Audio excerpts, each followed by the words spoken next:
주시면서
관악 3부 윤마크 목자님께서 하나님의 말씀을 증거해 주시겠습니다.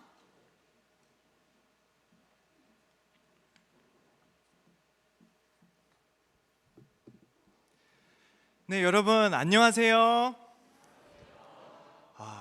저는 주로 이제 뒤쪽에 앉아 있어가지고 여러분들 모습을 잘 못 봤었는데 여기 앞에 나와서 여러분들 모습 보니까 너무 밝고 특히 이번 수양회를 통해서 확실히 은혜를 많이 받으신 그런 모습인 것 같아서 하나님께 너무 감사가 됩니다. 네, 이제 저희가 오늘 이번 수양회 마지막 메시지를 드릴 차례인데요. 제가 조금만 마음을 들여서 집중하고 한 말씀 잘 받고 갈 수 있으면 좋겠습니다. 마지막 말씀의 제목은 별과 같이 빛나리라입니다. 본문은 다니엘서 12장 1절에서 13절까지인데 요절은 3절입니다. 요절을 다 같이 읽고 제가 기도하고 시작하겠습니다. 네, 3절입니다. 시작. 지혜 있는 자는 궁창의 빛과 같이 빛날 것이요 많은 사람을 옳은 대로 돌아오게 하는 자는 별과 같이 영원토록 빛나리라. 네, 제가 잠시 기도하겠습니다. 거룩하신 하나님 아버지, 이 놀라운 또 전국 학생 수양회를 저에게 허락하여 주시고 많은 은혜를 주심에 감사를 드립니다. 이 시간 또 다니엘서 12장 말씀을 통해 저희가 받은 은혜들을 어떻게 잘 간직하고 앞으로 어떤 방향으로 살아야 되는지 저에게 또 가르쳐 주시기를 기도합니다. 부족한 저희과 함께해 주시고 성령으로 동행하여 주세요. 감사드리고 예수님 이름으로 기도하였습니다. 아멘. 약 4개월 전 중국 항저우에서 제19회 아시안 게임이 열렸습니다. 기억하시죠? 총 45개국이 참가하는 가운데 우리나라는 40개의 종목을 두고 치열하게 경쟁한 결과 190개의 메달을 얻는 놀라운 업적을 이루었습니다. 대회가 끝나고 대한체육회는 수영 종목에서 3관왕을 차지하고 한국 신기록까지 세운 김우민 선수와 우리나라 여자 양궁에서 37년 만에 3관왕을 차지한 임시연 선수를 이번 아시안 게임에서 대한민국을 빛낸 최우수 선수로 선정했습니다. 금메달을 목에 거는 영광과 더불어 포상금으로만 3천만 원이 각각 주어졌다고 합니다. 그런데 2020년에 실시된 한 실태조사에 따르면 일반인은 평균 49.5세에 은퇴하는 반면 운동선수는 평균으로 23세에 은퇴하는 것으로 나타났습니다. 한국을 빛낸 스타였으니 은퇴한 후에도 찬란한 인생을 살면 얼마나 좋을까요? 그렇지만 은퇴 선수의 41.9%가 실업 상태이고 취업자 중 절반이 넘는 55.7%가 비정규직에 종사하며 46.8%는 월 수입이 200만 원 미만인 것으로 나타났습니다. 누구나 빛나는 인생을 살고 싶지만 그 빛이 잠깐 반짝였다가 사라진다면 그보다 더 안타까운 일은 없을 것입니다. 빛나는 인생을 살되 영원히 지속되는 인생이면 얼마나 좋을까요? 1절을 다 같이 읽겠습니다. 시작.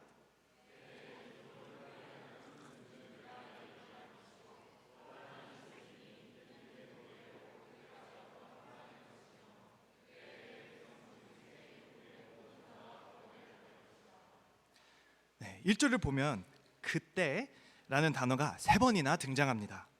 이는 이스라엘 역사의 아주 중요한 때임을 알 수 있습니다. 왜냐하면 그때가 되면 지금까지 겪어보지 못한 고난과 어려움이 있을 것이기 때문입니다. 역사적으로는 BC 2세기에 안티오쿠스 에피파네스가 이스라엘을 공격할 뿐 아니라 유대인들을 잔인하게 괴롭히는 때입니다. 그는 제우스 신상을 거룩한 성전에 들여 우상 숭배를 강요하였고 유대인들이 가증히 여기는 돼지고기를 강제로 먹였습니다. 자신이 보는 앞에서 음란한 행위를 행하도록 하여 하나님의 백성들의 몸과 마음을 더럽히도록 만들었는데 할 수 없다며 그의 명령을 거역하면 그 자리에서 처형했습니다. 그때란 생각만 해도 두려워 떨리는 고통의 때입니다. 하나님께서는 다니엘의 소년 시절부터 그때에 관해 말씀하셨습니다. 7장부터 11장을 읽어보면 그가 노년이 되어 성숙한 믿음의 사람이 될 때까지 70년 가까이 반복적으로 그때에 관해 말씀하십니다.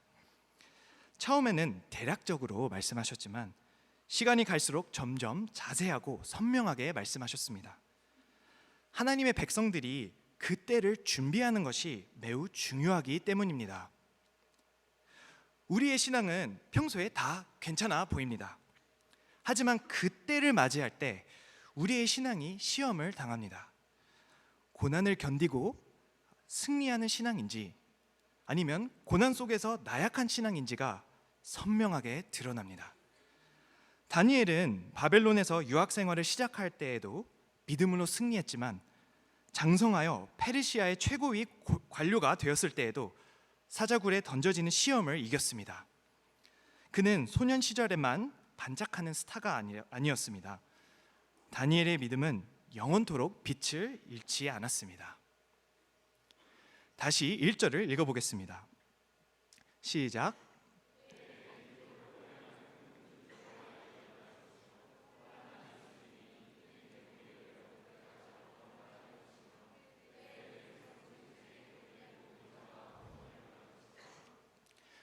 감당하기 어려운 큰 환난의 때를 위해 하나님은 큰 천사 미가엘을 일으키십니다.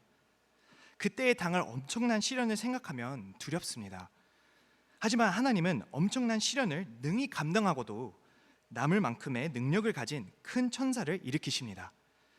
예를 들어 하나님은 다니엘이 사나운 사자들이 득실거리는 사자굴에 던져졌을 때 사자보다 더 강한 천사를 보내셔서 사자의 입을 막았습니다.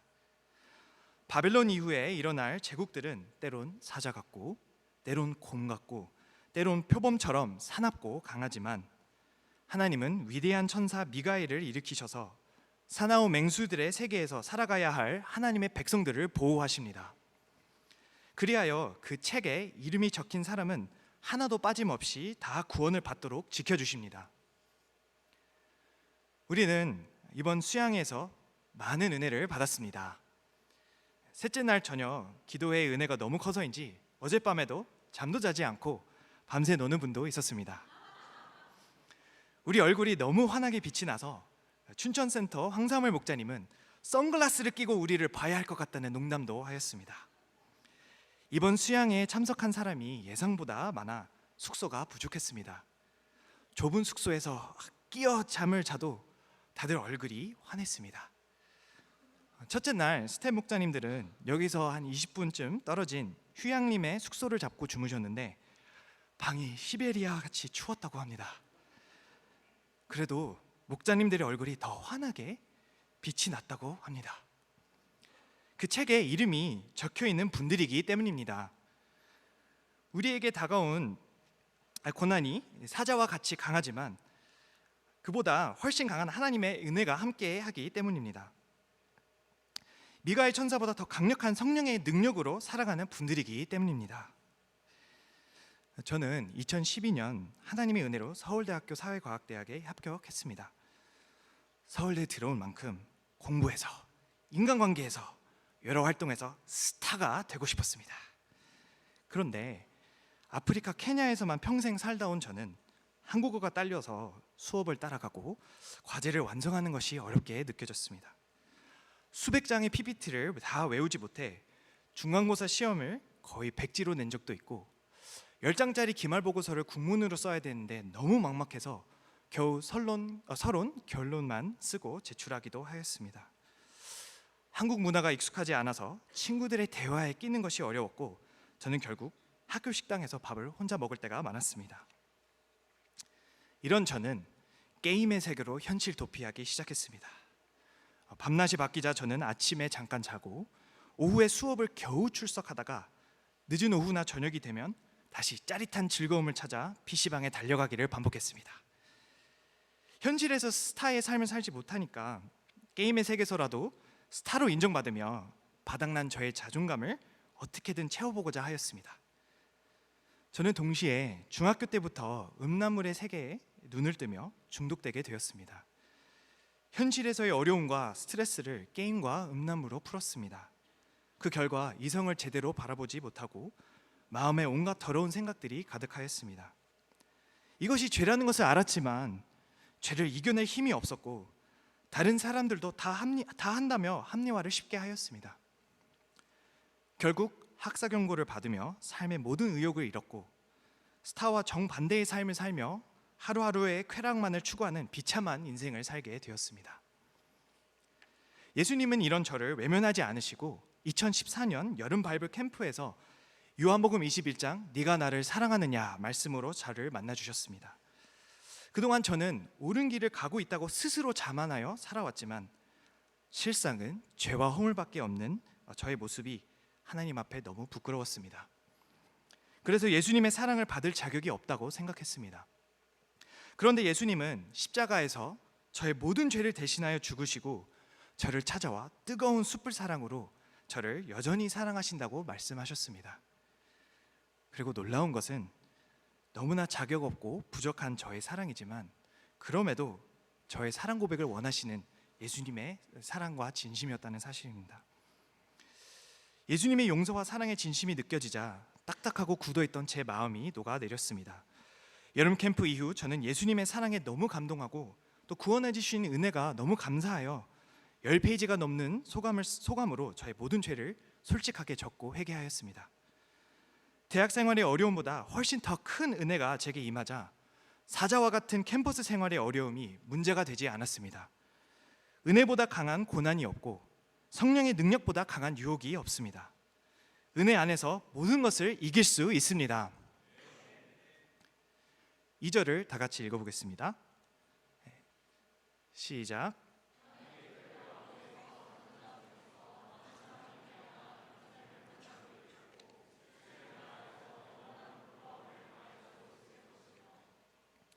그때란 영원한 운명이 결정되는 순간입니다. 영원한 생명을 받는 자도 있지만 영원한 부끄러움을 당할 자도 있습니다. 그러면 누가 영원한 생명을 받습니까? 3절을 다 같이 읽겠습니다. 시작.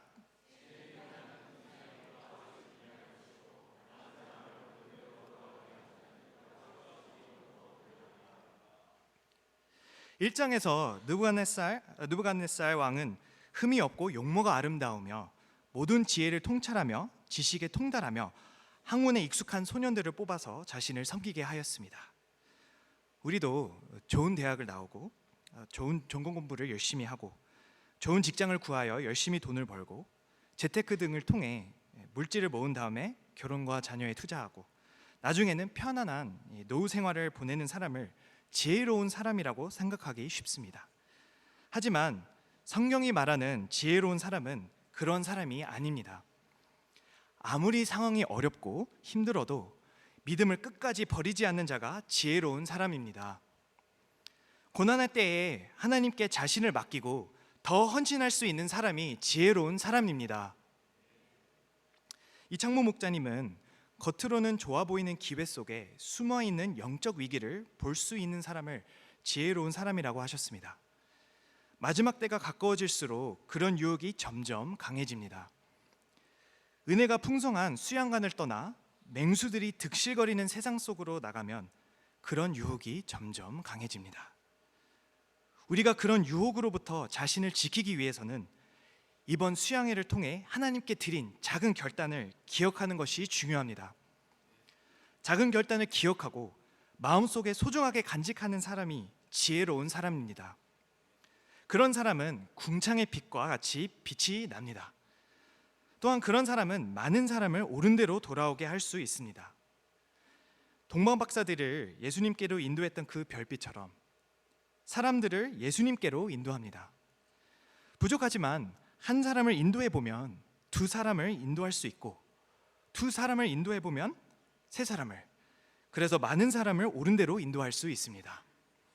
그런 사람은 하늘의 별과 같이 아주 영원토록 빛납니다. 아름답게 빛납니다.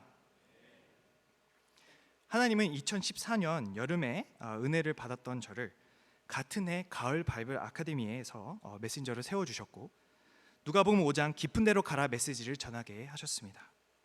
이때 저는 하나님을 기쁘시게 하고자 믿음으로 도전하여 제가 관계성이 있는 선후배 동기들을 적극 바이블 아카데미에 초청하였습니다. 그 결과 기적적으로 10명이 넘는 친구들을 바이블 아카데미로 초청할 수 있었고 제가 만난 예수님을 아주 열정적으로 전할 수 있었습니다. 부족한 점이 많았지만 예수님을 사랑하는 마음으로 매주 캠퍼스 피싱에 나서고 양들을 복음으로 초청해 섬기는 기쁨을 누리기 시작했습니다. 하루는 동아리 소개제에서 2명의 양을 만나 1대1 성경 공부 약속을 잡게 되었습니다. 말씀 공부를 시작하게 되자 마음에 말할 수 없는 큰 기쁨이 있었습니다. 캠퍼스에서 걸어 내려오는데 영혼을 구원하는 일에 이렇게 쓰임 받는 것이 어찌나 기뻤는지 저는 하늘을 바라보며 하나님께 제가 드릴 수 있는 가장 큰 미소를 짓고 웃었습니다. 마음에 큰 기쁨이 임하자 제 자신을 하나님께 더 드리고 싶었습니다. 싱얼롱, 특송, 듀엣 드라마, 대표 소감, 신입생 소감 모임, 10분 메시지 등 센터에서 할 수 있는 모든 것을 최선을 다해 감당하고자 했습니다. 2015년이 되자 하반기가 되자 저는 군입대 방향을 잡고 열심히 지원하기 시작했습니다. 처음에는 남들처럼 쉽고 편하게만 가고자 하였습니다. 근데 이때 저를 좀 연약하게 보셨는지 강한 훈련이 필요하다고 생각하셔서 그랬는지 저희 목자님은 제게 해병대 입대를 살짝 제안하셨습니다. 지나가면서 살짝 하셨습니다. 저는 생각지도 못한 제안에 목자님 안 돼요! 라고 말했습니다. 해병대는 죽어도 입대할 생각이 없었기 때문입니다.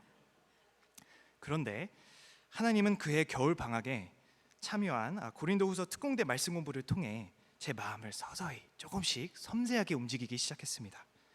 특히 우리는 예수 그리스도라는 보배를 담은 질그릇, 고린도후서 4장 7절 말씀이 제 마음에 감동을 주었고, 저는 군 생활을 통해 내 자신이 아닌 예수님을 의지하는 법을 배우고자 소원하게 되었습니다. 때마침 이때 아산센터의 서아브람 목자님이 관악 3부로 와서 인생소감을 발표하셨는데, 인생소감 내용 중에 그리스도를 위한 고난은 유익하다라는 말이 제 마음을 강타하였습니다. 그리고 아무리 군대일지라도 예수님이 함께하는 곳이라면 그곳은 천국이다라는 말에 감동을 받았습니다.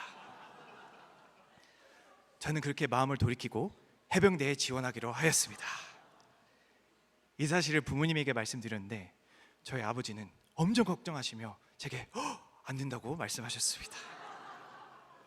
그런데 저는 아버지께 이렇게 말씀했습니다. 우간다 UBF 이세로 있는 사무엘 유 형도 해병대 수색대로 가고, 나이지리아의 이세인 박피터도 해병대로 갔는데 케냐 이세인 제가 해병대를 안 가면 안 되지 않겠냐고 자신 있게 말하여 설득하였습니다. 그래서 끝내 2016년 3월에 입대하게 되었습니다. 이렇게 포부는 위대하였지만 입대하고 일주일 만에 저는 포기하고 집에 가고 싶었습니다. 훈련이 생각보다 힘들었기 때문입니다. 저의 군 생활은 오늘 본문 말씀에 나오는 그때와 많이 비슷했습니다. 교관의 철저한 통제하에 좋든 싫든 훈련에 임해야 했습니다. 훈련소를 마치고 저는 서해 최북단 백령도로 자대 배치를 받게 되었습니다. 그런데 하필 꼬인 기수가 되어 6개월 넘게 후임이 들어오지 않게 되었습니다. 그래서 나이는 제일 많으면서도 남들보다 더 오랜 기간 어린 동생들을 지극정성으로 섬겨야 했습니다. 무엇이든 좋은 것이면 선임이 먼저였고, 안 좋은 것은 제가 먼저 나서서 처리해야 했습니다. 청소를 똑바로 안 하면 혼나고, 늘 적극적인 자세로 하지 않으면 혼났습니다. 그런데 하나님은 이런 고난의 시간 속에서도 저와 함께 하시며 지켜주셨습니다. 저는 감사하게도 매주 우편으로 주일 예배 메시지를 받게 되었는데, 하나님은 매번 딱 필요한 말씀을 주셨습니다. 특히 누구든지 첫째가 되고자 하면 무사람의 끝이 되며 무사람을 섬기는 자가 되어야 하리라, 마가복음 9장 35절 말씀을 통해 예수님의 겸손을 배우도록 하셨고, 많은 위로와 힘을 얻을 수 있었습니다. 어느 정도 계급이 되자 저는 저녁 자기개발 시간을 매일 신청하여 말씀과 기도의 시간으로 활용하기 시작했습니다.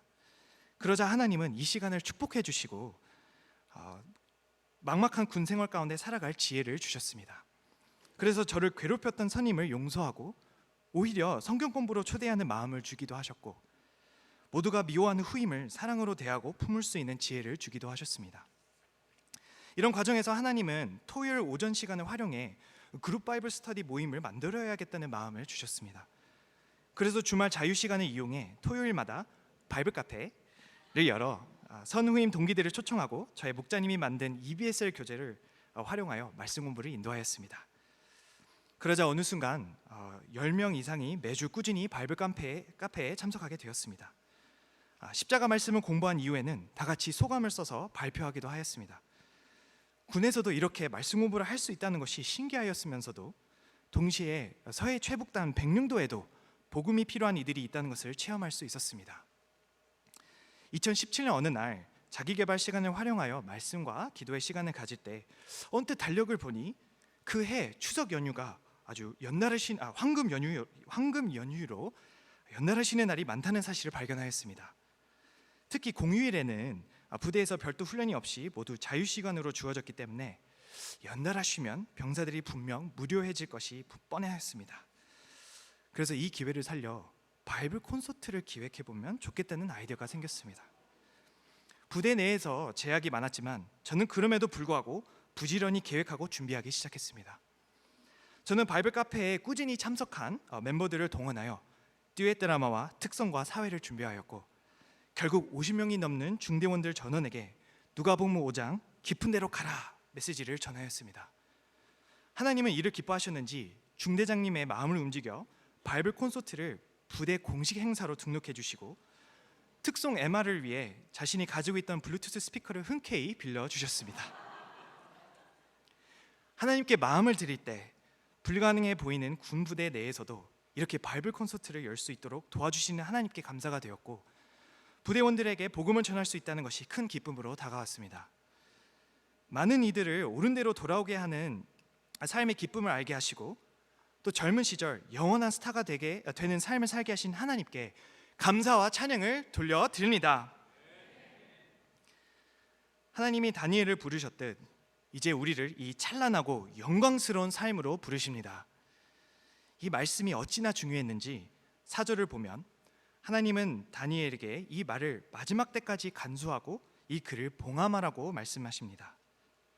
봉함하라는 것은 감추고 숨겨두라는 뜻이 아니라 이것이 소중하기 때문에 잘 보관하여 더 많은 사람이 이 예언에 대해 알고 이 예언이 성취되는 것을 지켜보게 하라는 뜻입니다. 다니엘은 17세쯤 느부갓네살의 꿈을 해석하면서 400년 후의 역사의 방향에 대한 하나님의 예언을 처음 받았습니다. 아직 나이가 어려서 하나님이 주신 예언을 충분히 이해하기는 어려웠을 것입니다. 그런데 다니엘은 70년의 시간이 흐르는 동안 하나님이 주셨던 예언의 말씀을 잘 간직하였습니다. 처음에는 잘 몰랐지만 말씀을 간직하는 동안 예언에 대한 이해의 깊이가 더해졌습니다. 결국 다니엘서를 기록하여 오늘을 사는 우리에게까지 전달하였습니다. 다니엘은 어두운 시대를 살아가야 할 우리들에게 별과 같이 빛나는 존재가 되었습니다. 하나님이 내게 주신 말씀을 잘 간직하는 사람이 별과 같이 빛나는 삶을 살 수 있습니다. 어두운 시대에 많은 사람을 옳은 대로 돌아오게 할 수 있습니다. 이후 다니엘은 강 양쪽에 각각 서 있는 두 천사와 강 위에 세마포 옷을 입은 예수님을 보았습니다. 천사들이 예수님께 종말의 때가 언제인지를 묻자 예수님은 한때, 두때, 반때가 지나면 종말이 온다고 대답하셨습니다. 다니엘은 이것이 도대체 무슨 뜻인지 알 수가 없어서 예수님에게 다시 물어보았습니다. 그러나 예수님은 어떻게 답변하십니까? 다 같이 9절 앞부분을 갈지어다까지 읽겠습니다. 시작. 예수님은 종말이 언제 오는지 설명하시지 않고 오히려 다니엘에게 가라고 하십니다. 영어로 보면 Go your way, Daniel. 즉, 내 길을 가라는 것입니다. 다니엘이 갈 길은 하나님이 주신 말씀을 끝까지 간직하는 길입니다. 종말의 때가 언제인지 날짜를 아는 것이 중요한 게 아니라 그때까지 믿음을 지켜내는 것이 중요합니다. 13절을 보면 하나님은 너는 가서 마지막을 기다리라 말씀하십니다. Go your way till the end.